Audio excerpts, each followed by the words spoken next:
Hello friends नमस्कार जय जगन्नाथ आम पहुँची पुरी अलरनाथ मंदिर निकट में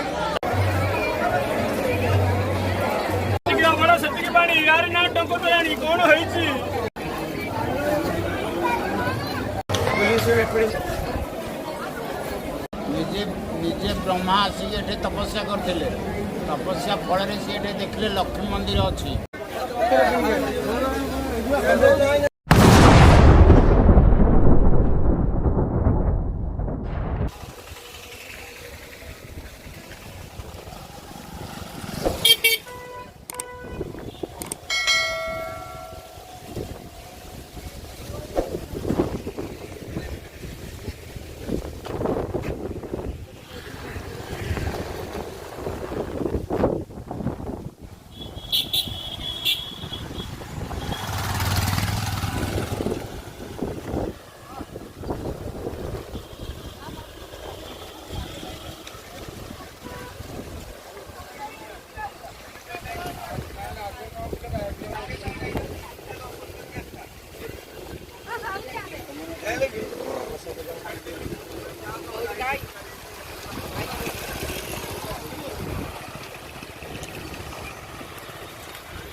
भरी कथा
आम झाड़ी की ले गाड़ी घोड़ी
नना खीरी केते 50 टଙ୍କା 100 ଟଙ୍କା 150 ଟଙ୍କା ଯେତେ ଟଙ୍କା ମାଗିବ ଯାଉ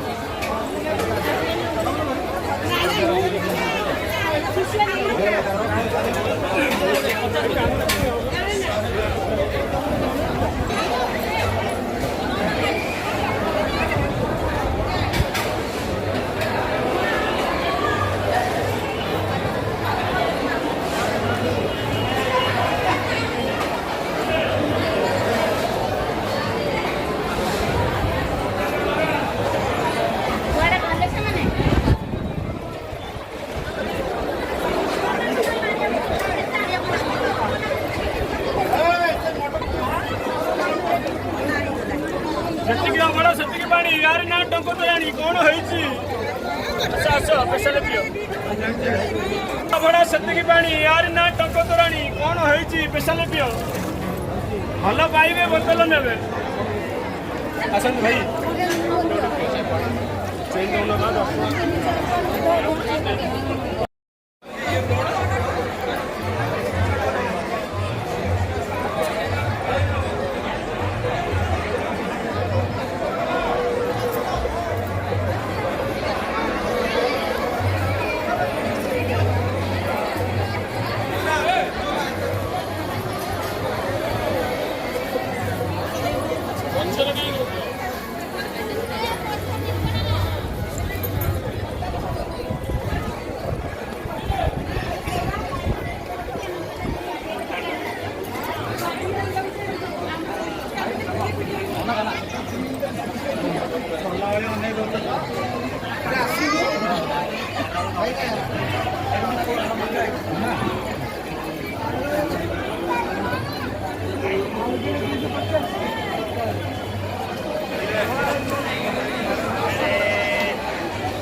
Oh my god.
ଏପଟେ ଆଉ ଗୋଟେ କୁହନ୍ତୁ।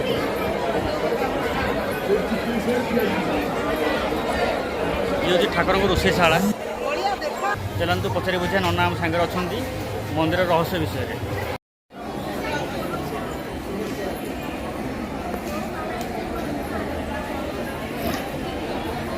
ନନା ପ୍ରଣାମ, କୁହନ୍ତୁ ମନ୍ଦିର ରହସ୍ୟ ବିଷୟରେ କୁହନ୍ତୁ। ଅଲେଖ ମହାପ୍ରଭୁ ବୋଲିକି ଆଗରୁ ଥିଲେ। ହଁ ନିଜେ ବ୍ରହ୍ମା ଆସିକି ଏଠି ତପସ୍ୟା କରିଥିଲେ। ତପସ୍ୟା ଫଳରେ ସେ ଏଠି ଦେଖିଲେ ଲକ୍ଷ୍ମୀ ମନ୍ଦିର ଅଛି। ଲକ୍ଷ୍ମୀ ମନ୍ଦିର ପାଖରେ ଜଗନ୍ନାଥଙ୍କର ଅତି ପ୍ରିୟ ନିତାଇ ଗୌର। ନିତାଇ ଗୌର ଆଶ୍ରମ ମଧ୍ୟ ଅଛି। ନିଜେ ପ୍ରଭୁ ଏଠି ତପସ୍ୟା କଲେ। ତପସ୍ୟା କରିବା ଫଳରେ ତପସ୍ୟା କରୁ କରୁ ଗୋଟିଏ ପଥର ଉପରେ ସେ ବସି ତପସ୍ୟା କରିଥିଲେ। ଏତିକି ଖରାରେ ସେ ସିଝିଲେ ଯେ ଗଡ଼ି ପଶିଲେ। ଗଡ଼ି ପଡ଼ିବାରୁ ତାଙ୍କର ଦେହ ଚମଡ଼ା ଛାଡ଼ି ସେ ପଥର ଉପରେ ଗୋଟିଏ କିମ୍ବଦନ୍ତୀ ରହିଲା। ସେ ପଥର ଉପରର କିମ୍ବଦନ୍ତୀ ସେ ମନ୍ଦିର ଭିତରକୁ ନେଇ ସେ ପଥରର କିମ୍ବଦନ୍ତୀ ତାଙ୍କୁ ପୂଜା କରୁଛନ୍ତି। ସେ ନିଜେ ବିଷ୍ଣୁ ରୂପେ ପୂଜା ପାଇଲେ। ବିଷ୍ଣୁ ରୂପେ ପୂଜା ମହାପୁରୁ ଜଗନ୍ନାଥ ନିଜେ ମହାପୁରୁ ରଜାକୁ ସ୍ୱପ୍ନାଇଲେ। ରଜାକୁ ସ୍ୱପ୍ନା ଭିତରେ ଆରେ ମୋତେ ତ ଅଣସର ଘରେ ଜ୍ୱର ହେଲା, ମୁଁ ଏଠି ରହିବାର କିଛି କାମ ନାହିଁ। ମୋର ସେଇ ଅଲରନାଥ ମହାପ୍ରଭୁ ପାଖରେ ମୁଁ ପୂଜା ପାଇଲି। ମୋର ସବୁ ଲୀଳା ମୋର ଅବଢ଼ା ସବୁ ସେଇଠି ଖଞ୍ଜା କରାଗଲା। ସେ ନିଜେ ରଜା ସେ ଅଲରନାଥ ମହାପ୍ରଭୁ ରୂପେ ପୂଜା ପାଇଲେ। ତାଙ୍କର 60 ପଉଡ଼ି ଅବଢ଼ା ଏଠି ରୋଷେଇ ହୋଇ ଭକ୍ତମାନଙ୍କ ସେବାରେ ଲାଗିଲା। ସେ ଅଲରନାଥ ମହାପ୍ରଭୁ ପ୍ରଭୁଙ୍କୁ ଶ୍ରୀକୃଷ୍ଣ ତାଙ୍କ ପାଖରେ ଚଳନ୍ତି ବିଷ୍ଣୁ ହେଇ ପୂଜା ପାଉଛନ୍ତି। ସବୁ ଭକ୍ତ ଆସି ଜଡ଼ିତ ହୋଇ କୋଟି କୋଟି ଭକ୍ତ ଆସିକି ଦର୍ଶନ କରିକି ଯାଉଛନ୍ତି। ତାର ନାମ ବିକାଶ ସେ ପଥରରେ ଯେଉଁ କିମ୍ବଦନ୍ତୀ ଅଛି ଅସରନ୍ତି ଭଣ୍ଡାର, ତାକୁ କେହି ଚିହ୍ନି ପାରୁନାହାନ୍ତି ବା କେହି ତାର ମହିମା ପ୍ରକାଶ କରିପାରୁନାହାନ୍ତି। ସେ ଅଲେଖ ମହାପ୍ରଭୁ ଜଗନ୍ନାଥ ଅଲେଖ ମହାପ୍ରଭୁ ରୂପେ ନେଇ ପୂଜା ପାଇ ତାଙ୍କର ଯାତ୍ରା କିମ୍ବଦନ୍ତୀ କରାଯାଉଛି। ଭକ୍ତବୃନ୍ଦ ସବୁ ଆସି ଏକାଠି ହୋଇ ମହାପ୍ରଭୁକୁ ଏଇ 15 ଦିନ ଯାକ ଦର୍ଶନ କରି 15 ଦିନ ଯାକ ଏଠି ଦର୍ଶନ କରି ତାଙ୍କର ଲୀଳା ଚଲାଉଛନ୍ତି। ପ୍ରଭୁ ତାଙ୍କର ଦାରୁବ୍ରହ୍ମଙ୍କର କି ମାୟା ପ୍ରଭୁ ଆଜି ଯାକେ ବି କେହି ତାର ଅନ୍ତ ପାଉନାହାନ୍ତି। ନିତାଇ ଗୌର ବାବା ଏଠି ରହି ତାଙ୍କର ରାତି 3ଟାରୁ ଉଠି ତାଙ୍କର ଚଳନ୍ତି ବିଷ୍ଣୁ ଯିଏ ଡାକି ତାଙ୍କର ମହିମା ପ୍ରକାଶ କରୁଛନ୍ତି। ଅଦ୍ୟାପି ସୁଦ୍ଧା ନିତାଇ ଗୌର ଆଶ୍ରମ ଚାଲିଛି, ତାଙ୍କର ସେବା କରୁଛନ୍ତି। ଜୟ ଜଗନ୍ନାଥ, ଜୟ ଜଗନ୍ନାଥ, ଜୟ ଅଲରନାଥ ମହାପ୍ରଭୁ, ଜୟ ଅଲରନାଥ। ନନା ପ୍ରଣାମ। ନନା ମନ୍ଦିର ରହସ୍ୟ ବିଷୟରେ କିଛି କୁହନ୍ତୁ। ଜୟ ଅଲାରନାଥ, ଜୟ ଜଗନ୍ନାଥ। ମନ୍ଦିର ହେଉଛି ପ୍ରଭୁ ଶ୍ରୀ ଅଲାରନାଥଙ୍କ ଏବଂ ଏ ମନ୍ଦିର ବହୁ ପୁରାତନ ଏବଂ ବହୁତ ପ୍ରାଚୀନ, ଯାହାକି ଉତ୍କଳୀୟ ଇତିହାସରେ ଏହାର ଲିପିବଦ୍ଧ ମଧ୍ୟ ଅଛି। ଯାହାକି ଗଙ୍ଗବଂଶର ଶାସକ ମଦନ ମୋହନ ମହାରାଜ ଦେବଙ୍କ ଦ୍ୱାରା ଏ ମନ୍ଦିରକୁ ନିର୍ମାଣ କରାଯାଇଥିଲା ଏବଂ ସେବେଠାରୁ ଏ ମନ୍ଦିରରେ ମହାପ୍ରଭୁଙ୍କର ପୂଜାପାଠ ଚାଲିଯାଇଛି। ଏ ମନ୍ଦିରରେ 1510 ଖ୍ରୀଷ୍ଟାବ୍ଦରେ ଶ୍ରୀ ଚୈତନ୍ୟ ମହାପ୍ରଭୁ ଯେତେବେଳେ ପୁରୀ ଧାମରେ ଜଗନ୍ନାଥ ମହାପ୍ରଭୁଙ୍କର ଦର୍ଶନ କରିପାରିନଥିଲେ, ସେହି ସମୟରେ ସେ ଚାଲି ଆସିଥିଲେ ପୀଠ ଅଲରନାଥଙ୍କ ପାଖରେ ଏବଂ ଏହି ପୀଠରେ ବ୍ରହ୍ମସ୍ୱରୂପ ନାରାୟଣ ପଦ୍ମଧାରୀ ଶ୍ରୀ ବ୍ରହ୍ମସ୍ୱରୂପ ନାରାୟଣ ଅଲାରନାଥଙ୍କୁ ଦର୍ଶନ କରିପାରିଥିଲେ ଏବଂ ସେବେଠା ଏହି ମନ୍ଦିରରେ ଦର୍ଶନ ବହୁ ଭିଡ଼ ସହିତ ଆରମ୍ଭ କରିଥିଲେ ଏବଂ ଏଠାରେ ଲକ୍ଷାଧିକ ସଂଖ୍ୟାରେ ସମାଗମ ହେଉଛନ୍ତି। ଏହି ମନ୍ଦିରରେ ଆଜି ନୁହେଁ हजार हजार वर्ष तलू महाप्रभुंर सेवापाठ चली ए मंदिर पुरी मंदिर ठारू 200 वर्ष पुरातन अच्छे ये मंदिर को सर्वप्रथम अल्पार संप्रदाय तमिल क्रम ब्राह्मण संप्रदाय पूजापाठ करते से समय महाप्रभु को खीरी भोग बन एक छोट बालक द्वारा प्रस्तुत कर महाप्रभु को अर्पण कर समय ठार महाप्रभुंर एटारे खीरी भोग प्रसिद्ध एवं यही खीरी भोग पाई भक्तवृंद मैंने सानिध्य लाभ करते आपण मैंने आसतु अमरनाथ पीठ जय श्री राम।